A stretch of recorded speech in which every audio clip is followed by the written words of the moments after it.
ನಮಸ್ಕಾರ ಸ್ನೇಹಿತರೆ, ಮತ್ತೊಂದು ವಿಡಿಯೋಗೆ ಸ್ವಾಗತ. ನೀವು ಕೂಡ ಗೃಹಲಕ್ಷ್ಮಿ ಯೋಜನೆಯ ಫಲಾನುಭವಿಗಳಾಗಿದ್ರೆ ಈ ಒಂದು ವಿಡಿಯೋನ ಪೂರ್ತಿಯಾಗಿ ನೋಡಿ.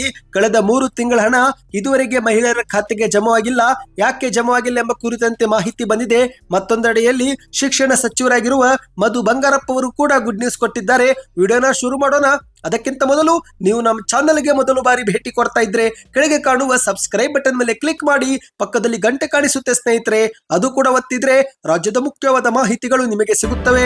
ಈ ಒಂದು ವಿಡಿಯೋಗೆ ಲೈಕ್ ಮಾಡಿ ಮತ್ತು ವಿಡಿಯೋ ಪೂರ್ತಿಯಾಗಿ ನೋಡಿ.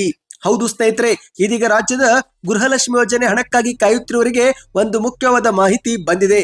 ಹೌದು, ಕೆಲವರಿಗೆ ಡಿಸೆಂಬರ್ ತಿಂಗಳ ಕಂತಿನ ಹಣ ಜಮಾವಾಗಿಲ್ಲವೆಂದ್ರೆ ಇನ್ನು ಕೆಲವರಿಗೆ ಅಕ್ಟೋಬರ್ ತಿಂಗಳಿನಿಂದಲೇ ಹಣ ಜಮಾವಾಗಿಲ್ಲ. ಅಂದ್ರೆ ಸ್ನೇಹಿತರೆ, ಸರಿಸುಮಾರು 6,000 ರೂಪಾಯಿ ಹಣ ಇದುವರೆಗೆ ಜಮಾವಾಗಿಲ್ಲ. ಇದೇ ಒಂದು ವಿಚಾರಕ್ಕೆ ರಾಜ್ಯಾದ್ಯಂತ ಮಹಿಳೆಯರು ಆಕ್ರೋಶವನ್ನ ವ್ಯಕ್ತಪಡಿಸುತ್ತಿದ್ದಾರೆ. ಹೌದು, ಪ್ರತಿ ತಿಂಗಳು ಸರಿಯಾದ ಸಮಯಕ್ಕೆ 2,000 ರೂಪಾಯಿ ಜಮಾವಾಗುತ್ತಿದ್ದಂತ ಗೃಹಲಕ್ಷ್ಮಿ ಯೋಜನೆ ಹಣವು ಕಳೆದ 3 ತಿಂಗಳಿನಿಂದ ಜಮಾವಾಗದಿರುವುದಕ್ಕೆ ರಾಜ್ಯ ಸರ್ಕಾರಕ್ಕೆ ಮಹಿಳೆಯರು ಹಿಡಿ ಶಾಪ ಹಾಕುತ್ತಿದ್ದಾರೆ. ಆದರೆ ಸ್ನೇಹಿತರೆ, ಈಗ ಶೀಘ್ರವೇ ನಿಮ್ಮ ಖಾತೆಗೆ 2,000 ರೂಪಾಯಿ ಜಮಾವಾಗಲಿದೆ. ಹೌದು, ಈ ಒಂದು ಹಿಂದೆ ಸರ್ವರ್ ಸಮಸ್ಯೆ ಮತ್ತು ತಾಂತ್ರಿಕ ಸಮಸ್ಯೆಯಿಂದ ಹಣ ಜಮಾ ಮಾಡುವುದರಲ್ಲಿ ವಿಳಂಬವಾಗಿತ್ತು. ಆದ್ರೆ ಇದೀಗ ತಾಂತ್ರಿಕ ಮತ್ತು ಸರ್ವರ್ ಸಮಸ್ಯೆ ಬಗೆಹರಿದಿದ್ದು ಸದ್ಯ ಇದೀಗ ಫಲಾನುಭವಿಗಳ ಪಟ್ಟಿಯನ್ನ ನವೀಕರಿಸಲಾಗುತ್ತಿದೆ. ಒಂದು ಬಾರಿ ಗೃಹಲಕ್ಷ್ಮಿ ಯೋಜನೆ ಫಲಾನುಭವಿಗಳ ಪಟ್ಟಿ ನವೀಕರಣವಾದ ಬಳಿಕ ಗೃಹಲಕ್ಷ್ಮಿ ಯೋಜನೆ ಹಣವು ಕೂಡ ಜಮಾವಾಗಲಿದೆ.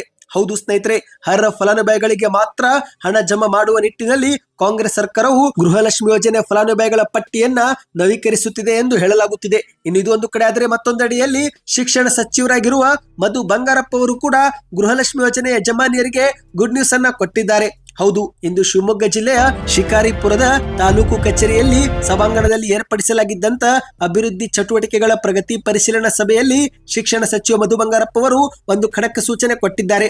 ಕಾಂಗ್ರೆಸ್ ಸರ್ಕಾರವು ಮಹಿಳೆಯರಿಗೆ ಮನೆಗೆ ಬೇಕಾಗಿರುವ ವಸ್ತುಗಳನ್ನು ಖರೀದಿ ಮಾಡಲು ಸ್ವಲ್ಪ ಮಟ್ಟಿಗೆ ಆರ್ಥಿಕವಾಗಿ ಸಹಾಯ ಮಾಡುವ ಉದ್ದೇಶದಿಂದ 2,000 ರೂಪಾಯಿ ನೇರವಾಗಿ ಜಮಾ ಮಾಡುತ್ತಿದೆ.